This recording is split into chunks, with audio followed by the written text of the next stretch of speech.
Scream Queens. Welcome to No, that's not it either.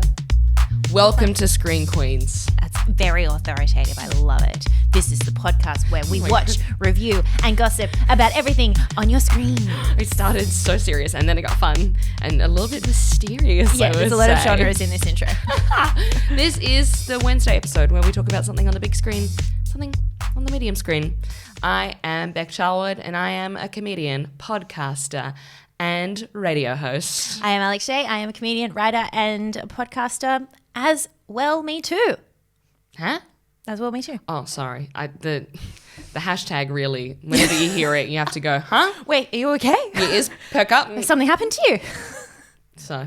How are you, my love? I am good. I'm good. We're living in a post-Oscars world. We sure I mean, are. aren't we always? It's something that has happened for a very long time. We're always living in simultaneously a pre- and post-Oscars world at any given time.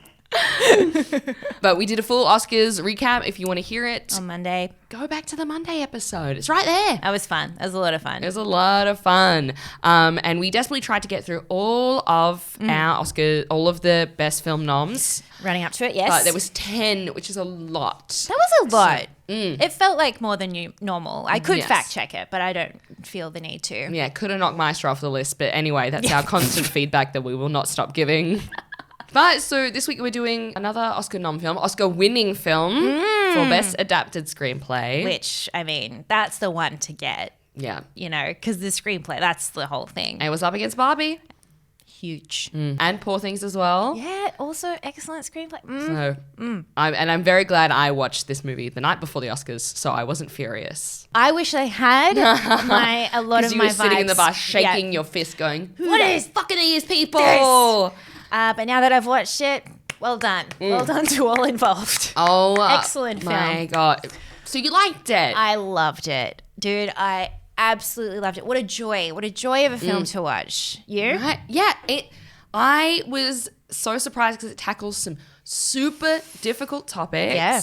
such as race and substance abuse and grief and so many things. But it's a really fun movie. It's weird when you actually, like, just hearing you say those words in succession was like, I had to take a step back and be like, oh my God, all those elements were in this film. Yeah. But I came away from it feeling so good. Yes. What And a roller coaster of a journey. when a movie is well written, when comedy is well written, you can tackle big issues and still give them the brevity and weight that they deserve. Yep. But you can still make it funny.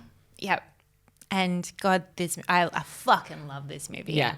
I mean, well, first of all, everyone was saying in the lead up to Oscars, they're like, it's Stephen K. Sterling K. Brown. Oh my God, Stephen sorry. K. Amos Sorry. was not in this film. No, thank God. And Sterling K. Brown should have got Best Supporting Actor. Everyone was gunning for him.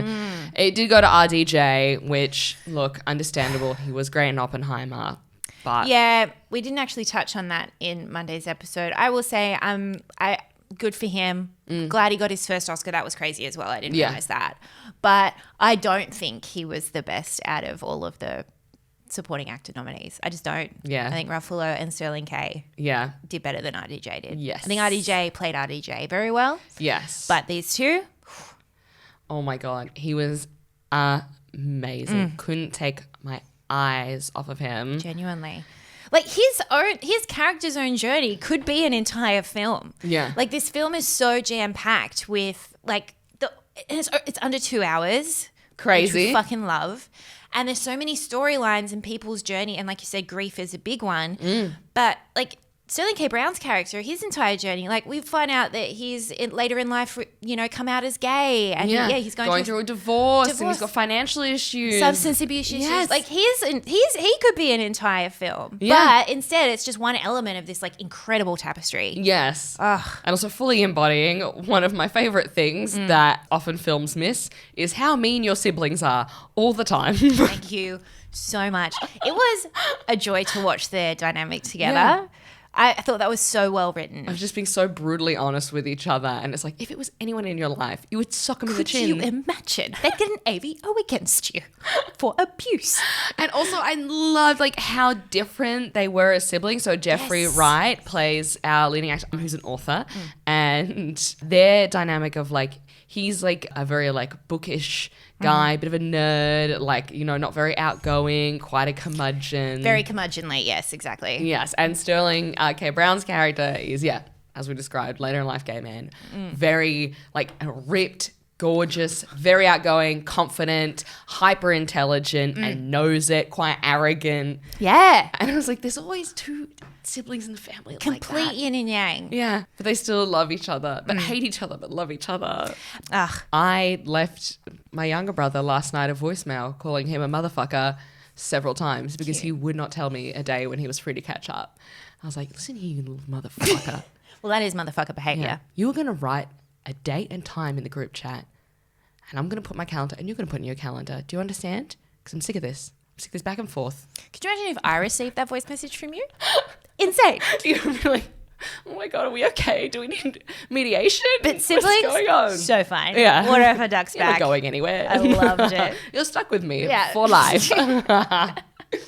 And it's like the sibling dynamic could have been its whole own movie, but that's not even the main plot of this. Again, that is not the main plot of this. The main plot is a movie about books. a movie about books. How was it so compelling? Yeah. And look, so I recently read the movie.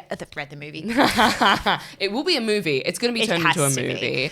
Read the book Yellowface, and this gave me a lot of like a similar themes to Yellowface. Yes, eerily similar to Yellowface. And also, this is based on a book too. So I was like, so there were two books that came out recently about The publishing world. The publishing world and competition within it. Scandal. And racial stereotypes within the publishing world. Yeah, people of color telling their stories, and do we gatekeep them? Do we not? Who's allowed to write them? Yes. How were they written? Yeah, I really enjoyed it. Yeah. And like obviously as a white woman, I'm not relating to the the content, but it is just written so well and so compelling, and I just couldn't take my eyes off the screen. Yeah. It went by so quickly. Yeah. Could relate to the competitive nature of a specialized industry. Yes. Yeah. So in this film, Monk, who is an author, a struggling author, it's implied that he's written a couple of good books, but not for ages. He writes a book that gets passed on, and basically the theme of the movie is that right now in publishing, the big publishing world, the literary world, just want black books and black voices to write black books. However, as Monk points out, he's like, I just wrote a book and I am black. Therefore, it is a black book. And they're like, no. We want stereotypical black book. Yeah, we want the ghetto. We want broken families. We want drugs and violence. And And he writes that book as a joke to prove a point and tells his publisher to send it out, tells his agent to send it out to publishers, thinking that they'll be like, what the fuck is this? Yeah. But instead it gets picked up. And it's huge. And it's huge. And he has to like do it under a fake name because this is not how he normally writes. And he has this real like hate relationship with this project that's going to like fucking make him a millionaire, rocket him into stardom. And he needs the money because his mum is sick. There's stakes involved. Oh, the stakes of this movie was excellent. Yes. And also I heavily related to this, something that I have an issue with is being really stubborn about a creative vision, even though it might be detrimental to the project. Even though people around you are saying, hello, listen. Yeah, this is gonna work and it's gonna make money, which is something you need. Unfortunately, I know it might not be what you had your heart set on, but I know you've got those annoying little morals in there, just wanting to break through, have their say. Yeah, but hey, we need to make it. And so I really related heavily. My favorite scene in this movie is the conference call he had with the publisher. The title. I had my mouth open and was like silent laughing and no sound was coming out. I was just like so he's like the book is originally called My Pathology. Yeah. And Which is a great title. which is a great title. It's very much like playing on like, Where I came from. yeah. The makeup of me as a black man in this world. Yes, yeah. And then so these publishers, these white publishers They were shout out to those actors. oh my God, my dream role of Yes. playing a dumb, annoying idiot is please Hollywood reach out. It I gave wanna- Hacks so hard, like just that style yes, of just someone in an character. office who doesn't get in it. LA, especially. Oh. And so they're like just jerking him off over this novel, being like, it's so good, it's so black, we love it, it's gonna be amazing. And he's like, The word important was said about 1,000,000 yes, times. brave too. Brave. He says we're gonna call them, and he's like, yeah, I got a new title for the book. It's called Fuck. And he's purely just wanting to push them. It's just push them Yeah. just to be like, this is how ridiculous it is that you like this book. I'm going to call it fuck. Like, anyway, sorry. Anyway, no, but then like, and then just like the hijinks of like, surely these people feel embarrassed, surely Yeah, they feel surely. stupid, but their guilt and like shallowness overtakes, and they're like, yeah, we're gonna call We're gonna it call it Fuck. fuck. And they do. They do. And it's still a huge bestseller. Yeah. There was a one line that I really enjoyed that to me kind of summed a lot of this up. I can't even remember who said it, but Sam Kerr, when she said, you stupid white bastard. probably, yeah. Probably. Shout out to Sam Kerr, the nation's hero. Someone said, white people think they want the truth, but they don't. They just want to feel absolved.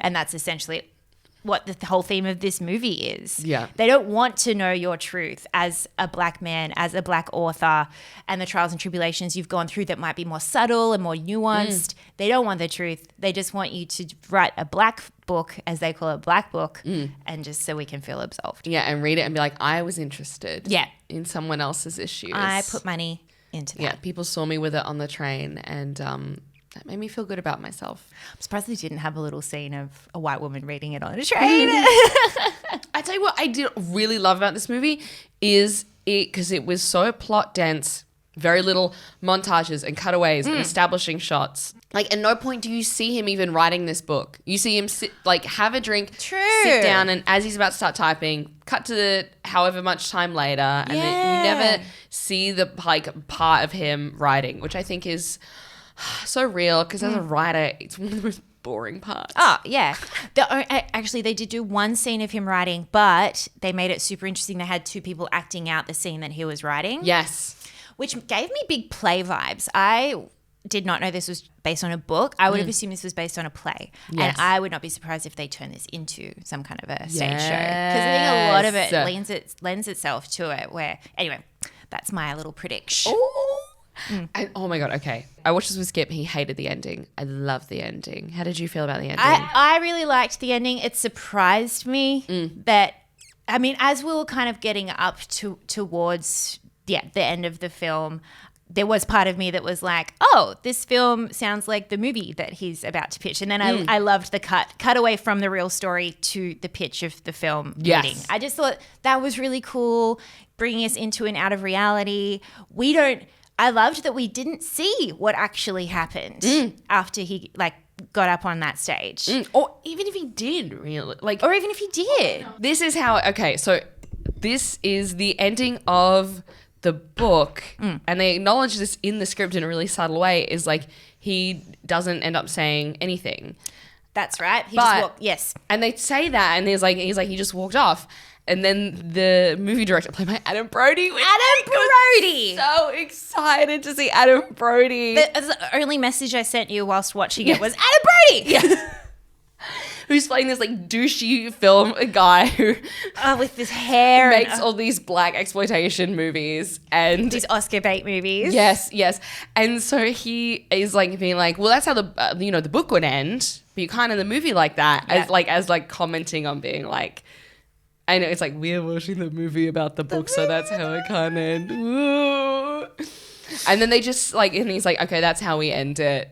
And the guy's like, great, amazing. And then we get like the very real thing of him just being like, yeah, I made the deal, and driving off. And I was like, It was real. Yeah. Yeah, it was so I love that he wasn't holier than thou in the end. In Yeah. the end, he went for the money. yeah. which is what would actually happen in that story. It wasn't aggrandized, which is kind of also the commentary that they're making as well, is that all these stories involving black characters don't have to be big heroic things, because that's not always what black experience is. So instead, he's telling a real story about a black man who wrote a black book, got really rich off it, and went with it. Yeah. He wasn't this big martyr or hero or anything. He's like, this is because we're living in the real world, and this is what would happen. I would take the fucking money. Yeah. Yeah. And creatively, sometimes that's what you've got to do. And that's what you have to really do. hard. So Skip didn't like it. He wanted something a bit more potentially. Yeah, he was like, I didn't like I get it. that. It was like, look, here's all 3 different endings, because there's currently 3 different texts that are happening. Yes, right. Yeah. Which I was like, shut up. I love it. I love it. So I'm right. Oh my God. Can I give a shout out to all of the actresses in this? Were amazing. Holy shit. 2 of some of my all-time favorites. Tracee Ellis Ross. Who does she play? She played the sister. So fucking funny. What do I know her from? Heaps, right? Heaps. She's in everything, and she's also Diana Ross's daughter. No way. Yes. Oh, fun. And She's her dad's very famous too. Hilarious. Such a funny character. Such a funny portrayal. Devastated when she bowed out really early. The eulogy, fuck off. I'm so sorry, but I am definitely going to write my own hilarious letter for someone to read out at my funeral now. You're a comedian. It would be a crime not to. How great is that idea? You want someone bombing up your eulogy? I don't think so. Issa Rae. Who played the, what's her name? Sinatra Golden or something? The author. Yes. She was fantastic. I could watch Issa Rae do anything. Perfection. All day. Because as President Barbie. Yes. Of course. Yes. She's just so electric. Yes. I can't get enough of her. I really want to see her lead a movie. Love their little journey too, that at the beginning we're kind of made to think she's the enemy and she's the thing that he's fighting against. She's writing these books that he doesn't like that are written, but as they go through, it turns out they have a lot of the similar opinions, and it's just his realizing that not everyone's the enemy. And loved that. And also the mother, I don't know the actress's name. Wow.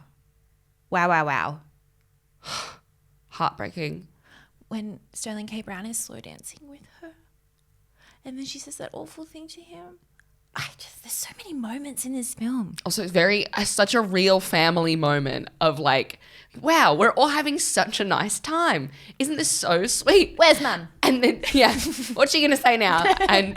Or dad sometimes. Or dad. More often a grandma where I'm at. Well, actually, both my grandmas are dead now. But Shut up. Same. Of just saying something that you're like, what the fuck? Why? You could have said nothing. We're having such a nice time. To act Alzheimer's and dementia well, huge shout out. So hard. And the girlfriend as well. Being my girlfriend. I fucking love her. She's stunning. The way they lit her was gorgeous. Like her hair has this like caramel through it, and I just noticed that they always had light behind her, so it was just shining like a halo. Yeah. Stunning. And also heavily relate to her relationship, being like, I love reading, I love your books, and he's like, oh my God, as like a creative, that's so hot. I love really when someone loves me. That's like my favorite thing. And then she's like, I also like these other books, and he's like, but I think those books are trash. So that's totally aligned with how I see you as a person. We have to have the exact same likes in everything. Yes. My artistic taste just overrides everything in my system. That's literally what that entire scene was about. That was a heavy scene where they were like kind of breaking up and having that chat. I thought that was excellent as well. That was really good. I did have an issue with the dinner they were eating, which was spaghetti and plain lettuce. Yeah, just yeah. Props department. And it was just spaghetti and red sauce. I didn't see any kind of protein or veggies throughout that. In that scene, she says to him, which I love and can apply to every creative ever. She says to him, maybe you think being an enigma is chic and artsy. I just think it makes you an asshole. Amen.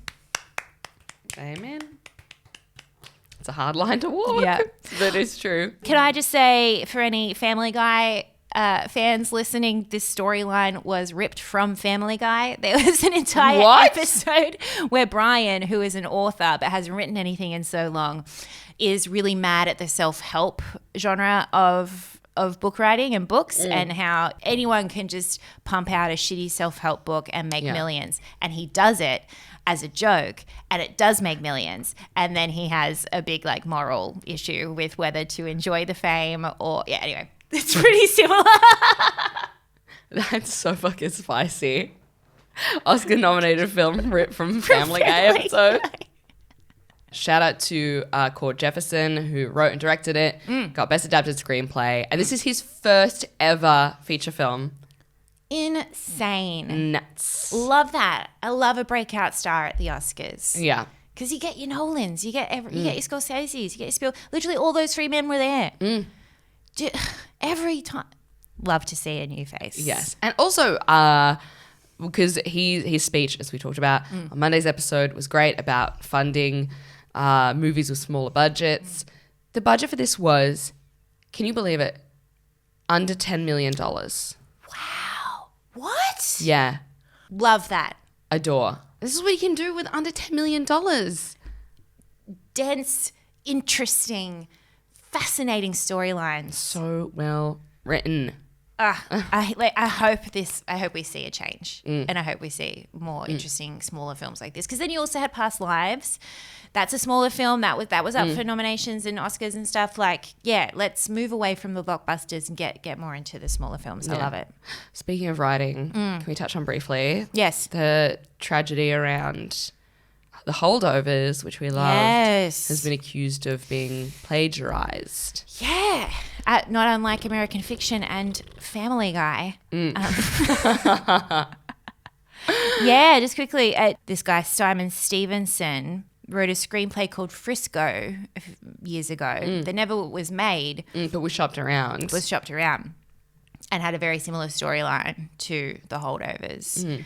And it was like not until January that he like alerted the WGA about it and stuff. So like a month before the Oscars, he was basically hoping to have The Holdovers pulled from the nomination. Wow. Could you imagine if that happened? Fuck. It's just so upsetting because it is a great movie. Yeah. And again, I haven't seen the scripts like side by side. He keeps saying it's like they were stolen word for word. Yeah. Have you seen any No, I didn't examples? see any examples like pullouts, but he said, I can demonstrate beyond any possible doubt that the meaningful entirety of the screenplay for a film with WGA sanctioned credits that is currently on track to win a screenwriting Oscar has been plagiarized line by line from a popular unproduced screenplay of mine. Fuck. And I can also show that the director of the offending film was sent and read my screenplay on 2 separate occasions. Sad. That's very upsetting. Yeah, and I feel really bad for this guy. If this is true, which it sounds damning. Imagine seeing someone take your work and then get to the Oscars for it. And we've just had the strikes. Yes. Oh, I couldn't. Yeah. It's when you see someone, because I mean, in comedy, there is such a sacred rule of you do not copy someone else's material. Not even closely. You can't even be inspired by. Yes. Nope. Yeah, I mean, thanks to the internet now, there's like not parallel thinking is not like even allowed. Like, yeah, true. So seeing it ripped is just. But then also seeing that be celebrated so fucking hard. I don't know how he sleeps. Yeah. I would just be so racked with anger and anxiety and just, it would take me a few years to get through that. A lot of therapy, I think. Oh, yeah. Hopefully. Look, if it is plagiarized, I hope he gets paid a nice big sum. He gets to sue. Of money. And get some money. Speaking of trauma, we watched the American Nightmare documentary on Netflix. Yeah. You were the one that suggested this one. I did. Talk me through it. So I just love a true crime doco. The best format, 3 parts. 3 parts. No more than 1 hour an episode. An hour and a half. I was just really excited. And I've just seen a lot of people chattering about this one recently. I think it's doing the rounds. And I was excited to just do a little true crime doco on Screen Queens. And I'm a big true crime fan. You are, even more so than I. Yes, I love it. It's in my bones. For anyone that doesn't know, for some reason at this point, my mum is a true crime author. My dad is a homicide detective. That's real. That's real. And you can look it up. Mum's book is called Dirty Girl, and she has one called Diamond Dakota. Her writer name is Juliette Wills. And my dad's name is Graham Charwood, and he was one of the detectives, unfortunately, on the Lindsay Chamberlain case, aka a dingo ate my baby, which famously, he's done a lot of other great detective work, I will say, but unfortunately that is the one everyone knows about, and it was a little bit botched. But it is literally in your bones and blood. It is in your DNA. Yeah. There was a shelf of books growing up that we were not allowed to look at because it was like autopsy photos and crime scene photos. Wow. Yeah. It's like you didn't want to go into the office and open like the wrong binder because you would just be like traumatized. Oh my gosh, that's crazy. My dad had a stack of Archie comics next to his bed that I wasn't allowed to touch. Oh my god, because it was naughty. But I did know where the naughty ones were. Yeah. Believe you me. Okay, so this is basically what, and this is not my take, but the real life Gone Girl. This tells a story. Yeah, which so heartbreaking. It's an awful story about this woman who was kidnapped and in very bizarre circumstances. But unfortunately, the movie Gone Girl came out at the same time. Literally like less than a year beforehand. Yes. And so everyone was suspicious that she staged it, her and her partners, or at least she staged it somehow. And as soon as I started watching it, I was like, oh, I know this story. I'm very familiar with this story. Really? Okay. Yes. I've heard it on multiple true crime podcasts and as well on, I think, what is one of the greatest podcasts of all time across the board, Criminal, hosted by Phoebe Judge. Great. She has covered this one in great detail and also interviewing the couple firsthand. It is fantastic. Long trip ahead of me this afternoon. And so I will say the documentary was like interesting and very upsetting, but I think the podcast was a little bit better in my opinion and also focused a lot more on their perspective of how things happened. I felt myself and have seen a lot online that the documentary was lacking and that there's a lot of questions that the documentary left unanswered. Yes. As much as I love a 3-part, we could have done with a 4th part. A little wrap-up part. Yeah. Namely, who were the other people that kidnapped them? There were multiple people in that room, but they only ever arrested one dude. Yeah. So where were the other people? Like the documentary could have touched on that, but it didn't even mention it at the end. It just was like, and everyone's happy again, yay.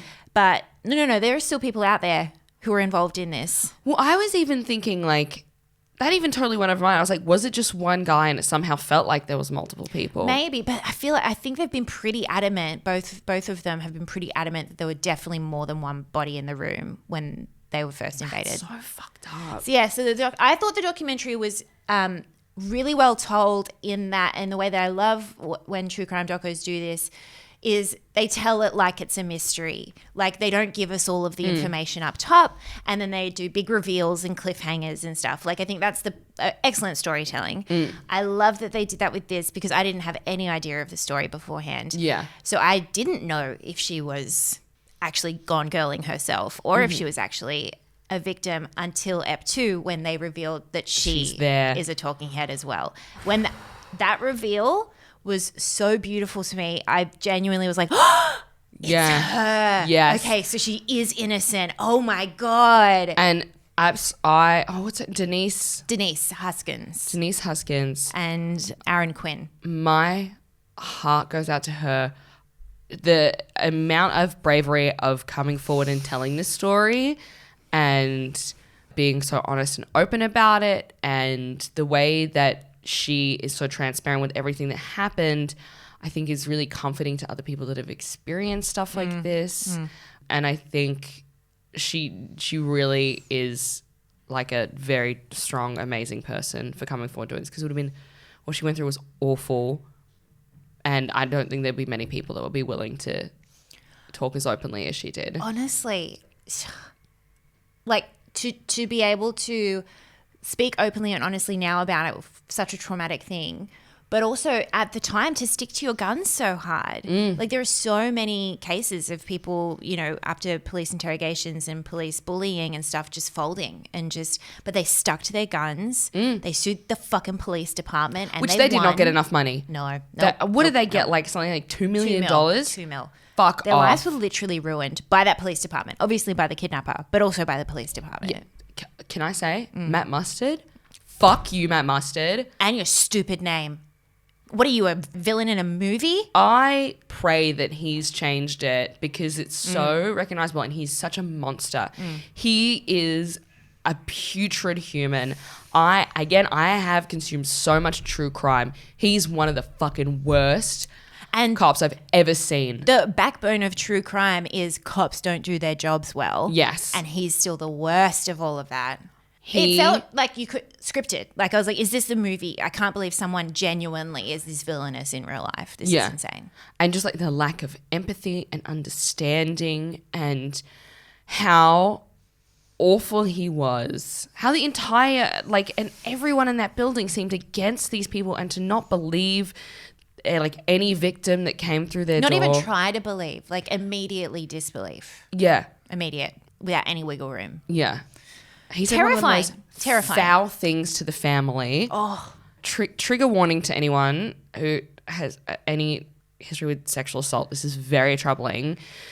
But so he's talking to Denise Huskin's parents, whose daughter has just gone missing, has been taken, and he asked them, he's like, has your daughter had been sexually assaulted? And they were like, yes, unfortunately, when she was younger. And he said, well, sometimes victims of sexual assault recreate the events so they can experience the thrill of it. Oh. Again, one of the most vile things I've ever heard in my entire life. How the fuck are you still allowed to operate as a person in society? It's like you should go to fucking jail for that. It's so minimum. It's so terrifying that he was so blasé about it. It felt so confident in having that opinion. So you just know that it's encouraged by the system, by his institution. And so comfortable saying, on the record, by the way. On the record. All of this was said. That's why we know it. All of this was said on the record. He's insane. Which is why anyone who says, "Why, if something happened, why didn't you go to the police?" This is fucking why. This is one of the hundreds of reasons why. But do you want to talk to this guy? Yeah. About your sexual assault? Who's not only going to make it, like, not empathize with you whatsoever, but somehow make you the villain and the perpetrator in the story and the reason these things happen to you. Because this is literal not victim blaming. Isolated incident. This is like the nth degree. It's like how many other times, even to fucking the husband. Oh, the way the husband was treated too. And he's a victim. His fucking girlfriend is missing. Oh, another thing that the documentary kind of didn't wrap up is why was he originally targeting the ex-fiance? Yes. They never really explained that. Yes. And so that honestly was a weird, and I haven't listened to the podcast in quite some time, so I don't know if they cover that. But it was bizarre how they brought in this whole story with like, it could be related to the ex somehow and bringing her into it when then it kind of was like, well, no, she had nothing to do with it. Yeah. And then it's weird that this awful man has been now convicted of the kidnapping and assault, and he never explained why he was intentionally going for the husband's ex-girlfriend. But like maybe he did, but the documentary didn't report on that. I don't know. I just feel like that's the kind of stuff we want to know at the end of this type of a documentary. But then we get the hero, one of the many heroes of this story, Sergeant Misty Caruso. Misty Caruso. Give her a fucking crown. When she started, you could tell that she was believing Denise, the relief felt like almost like it was happening to me. Like the relief that just filled my body and the tension that released of like, finally someone believes her and is going to start looking into it. Yes. But so often that doesn't happen. This woman found a hair at a crime scene and was like, this hair belongs to someone who experienced something awful, and I will not rest until I fucking found her. That is some hero shit right there. That is like Medal of Bravery. Like, award this woman with something, surely. America loves awards. Give her one of them. Give her a thing to wear on a thing. Please, instead of giving Matt Mustard fucking, what was it, Cop of the Month or whatever. That's right, he did after this case. Oh, insanity. So, Misty, we love she made Misty. me cry so many times watching this. And just the understanding of like women experience like these awful things, and it's so important that you believe them and you find them, because so many of them are too terrified to even speak about this stuff. Oh, I love her. I'm going to send her a letter and tell her I love her. Shall we rate our 2 screens? Yes. Okay, American Fiction. How many fucks out of 5 do you give this film? I give it 5 fucks. I give it 5 fucks too. There was nothing I didn't like about that movie. Great. Fantastic. American Nightmare. Interesting. American Fiction, American Nightmare. Oh. Very American heavy. Born in the USA. I don't know if I even want to rate it, if I'm being honest. And I don't want to think of a rating system. We won't rate it. We won't rate it then. We'll leave that one. Yeah. And I have a small screen reco to finish us off today. Oh, I have not a small screen record, but things that I'm very excited for. Okay, cool. Can I just give a huge shout out to Tenacious D covering Hit Me Baby One More Time. Oh my God. And the official video that they released at the Kung Fu Panda premiere. I'll link it in the show notes. I've watched it upwards of 10 times. It's exquisite. It is full of joy. It is Tenacious D, and the cover is incredible. I love it. I love the way he does the bridge. It's amazing. And then he has his own little flair in there. There's a little line that doesn't exist in the original song. Hit me, baby, but not too hard. Anyway, that is my small screen reco. It's all over TikTok. Love that. I love it. Look, I've just been watching a lot of trailers this week. Yeah. And I am very excited. Finally, Zendaya's movie Challenges is coming out very shortly. And something that I think we have to cover on this is the remake of Roadhouse. One of the last movies that we did for Dude Cinema before we ended the podcast. There's a remake coming out on the 21st of March with Jake Gyllenhaal and Conor McGregor. Wild. And we have already sussed and booked our guest for that episode. Come on. Is the man, the myth, the legend who joined us for the original Roadhouse on Dude Cinema, Alexi Toliopoulos. It's going to be Screen Queens. fantastic. Yeah. No, I'm really excited for that one. Me too. All right. Well, I'm off to a wedding. have a fun time. Thanks so much. We love you. Love you.